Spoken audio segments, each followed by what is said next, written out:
नमस्कार दोस्तों, उम्मीद है आप सब अच्छे होंगे। जैसा कि आज बहुत ही बड़ी खबर आई है, वैसे खबर कल की ही है पर न्यूज में तो आज सब लोगों ने सुन लिया होगा। जो बिहार है उसने अपने शिक्षक भर्ती में डोमिसाइल लागू कर दिया है। डोमिसाइल अर्थात जो वहां के निवासी हैं वो इसको भर सकते हैं, बाकी बाहरी राज्य के विद्यार्थी उसको नहीं भर सकते हैं। और कुछ राज्यों के विद्यार्थी ने जो बहुत ही उत्साहित थे इसको तैयारी करके कि हम बिहार में ज्वाइनिंग कर लेंगे, तो नीतीश कुमार ने इन सब की उम्मीदों पर पानी फेरते हुए अपना डोमिसाइल नियम लागू कर दिया है।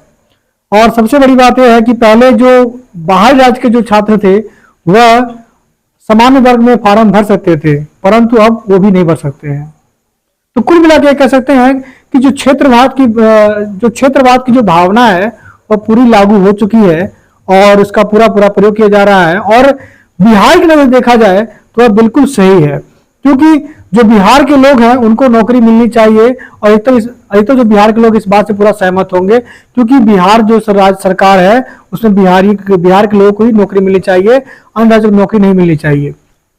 मतलब ये भी सोचने वाली बात है कि अगर यही जो क्षेत्रवाद की भावना पूरे जो हमारे जो राज्य हैं भारत देश के अभिन्न जो अंग हैं और उन सब में भावना पैदा हो जाए, जैसा अभी आप जानते हैं, जैसे कई बार महाराष्ट्र में क्या होता है कि लोग कहते हैं कि नहीं बिहारियों को यहाँ से भगा दो, यूपी वालों को भगा दो, या सिर्फ महाराष्ट्र के लोग काम करेंगे।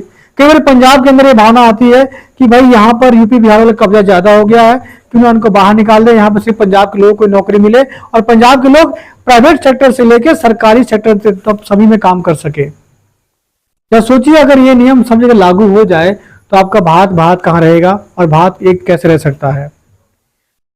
ये बहुत अच्छा था कि सभी को अवसर दिया जाता था, जो जिस लायक था उसको मिल जाता था।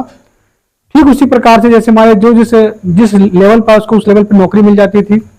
परंतु जब ये नियम लागू हो गए और सब बाहर हो गए, अब सिर्फ केवल बिहार के लोग ही भर सकते हैं, तो ये चिंता और बढ़ जाती है कि कल को आने वाले कल में अगर जब ये बिहार नियम लागू कर सकता है तो आने वाले कल में लगभग देखते थे हर राज्य ऐसा नियम लागू करेंगे, तो जो जिस राज्य का व्यक्ति है उसी राज्य में वह अपनी नौकरी पा सकता है, अपना कर सकता है।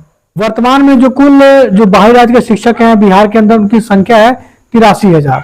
83,000 जो है उनमें से अधिकतर संख्या यूपी वालों की है, फिर अपना दिल्ली हरियाणा इन सब लोगों इन जगहों से पंजाब से लोगों से वहां पे आके अपना अपना जो भी एग्जाम हुआ था, जो 3 चरण हुए थे एग्जाम उनके जो शिक्षक भर्ती के हुए थे उसमें इन लोगों ने अपना ज्वाइनिंग किया था और वर्तमान में वहां पे काम कर रहे हैं। जो टियर 4 है उसमें डोमिसाइल नियम पूरा लागू होगा, यानी आने वाले कल में जो वैकेंसी आएंगी उसके अंदर बाहरी राज्य का कोई भी व्यक्ति ये फॉर्म नहीं भर सकता है। और सवाल ये भी उठता होगा कि मान लीजिए कोई बिहार का लड़का है और उसका पालन पोषण मान लीजिए बाहर हुआ है, जैसे दिल्ली या पंजाब में हुआ है, तो क्या वो फॉर्म भर सकता है? जी हाँ, फॉर्म भर सकता है।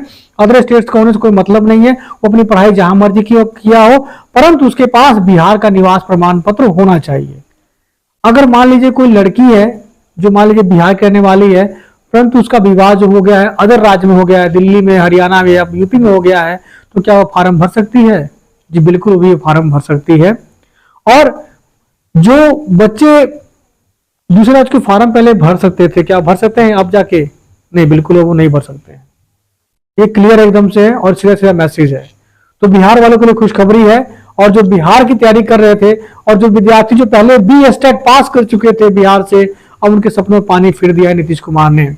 देखिए, चुनावी वादे हैं, चलते रहेंगे और देखते इसमें और क्या क्या होता है, परंतु ये बहुत घातक है, मैं कहना जरूर चाहूंगा, क्योंकि अगर जब सब राज्य ऐसा करेंगे तो जो हमारा भारत का एकता जो है ना वो कमजोर होती जाएगी धीरे धीरे। क्योंकि क्षेत्रवाद जब भावना हावी होगी ना, जब सब लोग अपने अपने राज्य पे देखेंगे, देश को ही देखेगा, तो उस दिन क्या होगा? देश को खंडित होना शुरू हो जाएगा। फिलहाल अगर आपको अच्छा लगा वीडियो तो लाइक करिए, शेयर करिए, सब्सक्राइब करिए।